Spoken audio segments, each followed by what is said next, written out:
RRR और KGF जैसी movies तो देखी होंगी। ये मूवीज इंडिया की सबसे बड़ी film city Ramoji film city में शूट हुई हैं। कहने को तो ये इंडिया की सबसे बड़ी फिल्म सिटी है, लेकिन अपने अंदर कुछ ऐसे रहस्य छुपा कर बैठी है जिसका एक्सपीरियंस इस फिल्म सिटी को बहुत हॉन्टेड बना देता है। बात है 2002 की, जब इसी फिल्म सिटी में तेलुगु मूवी की शूटिंग चल रही होती है। मूवी वालों को एक ऐसा शॉट लेना था जो कि रात के 3 बजे ही शूट हो सकता था। उसी में एक मेकअप आर्टिस्ट था जिसका नाम था निकुंज। वो अक्सर मेकअप करने के बाद अपने रेस्ट रूम में जाके रेस्ट करता था। समय रात के 3 बज रहे थे और निकुंज काफी थका हुआ था। तभी उसके कान में एक अजीब सी आवाज सुनाई दी, अजीब सी, जैसे कोई उर्दू में कुछ बोल रहा। लेकिन अक्सर ऐसा होता है ना कि कई बार हम थकने के बाद सोचते हैं कि सब हमारा भ्रम है बस।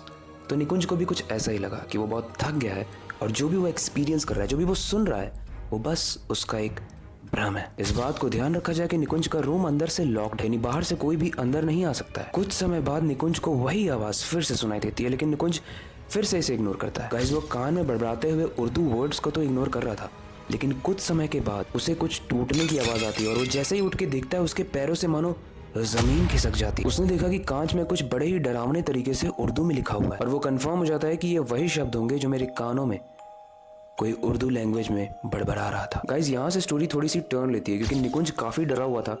अगली सुबह का वो वेट कर रहा था और सुबह होते ही वो अपने दोस्त को सारी लिखावट जो उर्दू में लिखी हुई थी उसके शीशे पे वो दिखाता है और उसका दोस्त देखते हुए ये दंग रह जाता है कि उसे उर्दू की पहचान थी और वो ये कहता है कि ये उर्दू में जो भी लिखा है ये 300 से 400 साल पुराने तरीके हैं। मतलब ऐसा 300 साल पहले लिखा जाता था। अगली बार जब निकुंज फिर से रेस्ट करने जाता है तो उसे फिर से सेम आवाज सुनाई देती है। गाइस, ऐसा अक्सर होता है ना कि कोई भी अगर आपको देख रहा हो तो आपको महसूस होता है कि कोई आपको देख रहा है रेगुलरली। निकुंज के साथ भी ऐसा ही हुआ। जब वो रूम में गया तो उसे जो एक्सपीरियंस हुआ, उसे ऐसा फील हुआ कि कोई उसे काफी देर से देखे जा रहा है। इनफैक्ट धीरे धीरे ये क्रीपीनेस इतनी बढ़ गई कि उसे ऐसा फील होने लगा कि उसके बेड पे किसी का भार है, कोई बैठा है उसके साइड में। और ये माहौल और डरावना हो गया जब निकुंज को कोई दिख तो नहीं रहा है अपने बेड पे, लेकिन उसे सांस लेने की आवाज आ रही है, उसे हंसने की भी आवाज आ रही है जिसमें डुअल टोन था, मतलब लड़का और लड़की दोनों की आवाज मिक्स करके। मुझे अभी भी गूज़बम्स आ रहे हैं। कोई अगर सच में ये एक्सपीरियंस करे तो उसकी सुस्सू निकल जाए। एंड सच में ये निकुंज के साथ भी हुआ। उसे लगी और वो वॉशरूम गया।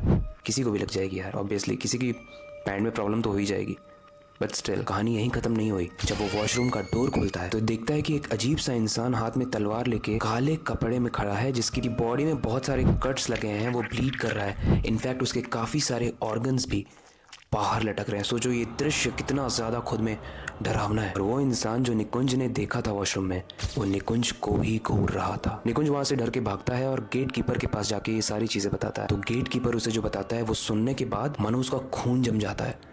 गेट कीपर ये बताते हैं कि बहुत साल पहले यहाँ पे निज़ाम हुआ करते थे और यहाँ पे युद्ध का मैदान हुआ करता था। लेकिन एक वक्त ऐसा था जब यहाँ पे बहुत बड़ा मैसेकर हुआ था, यानी बहुत सारे लोगों को एक साथ जो मासूम थे उन्हें मारा गया था। और ऐसा माना जाता है कि आज भी उन्हीं लोगों की आत्मा रामोजी फिल्म सिटी में भटकती रहती है। ऐसे बहुत सारे एक्सपीरियंसेस हमारे पास इंटरनेट पे अवेलेबल हैं जो बताते हैं कि रामोजी फिल्म सिटी में ऐसी घटनाएं होती रहती हैं। हालांकि उस निकुंज वाली घटना के बाद भी रामोजी फिल्म सिटी में शूटिंग बंद नहीं हुई, बिजनेस थोड़ी बंद होता है, क्योंकि ऑब्वियसली ये इंडिया की सबसे बड़ी फिल्म सिटी है। इसे 1996 में बनाया गया था और आज तक ये फुल्ली तरीके से फंक्शनल है।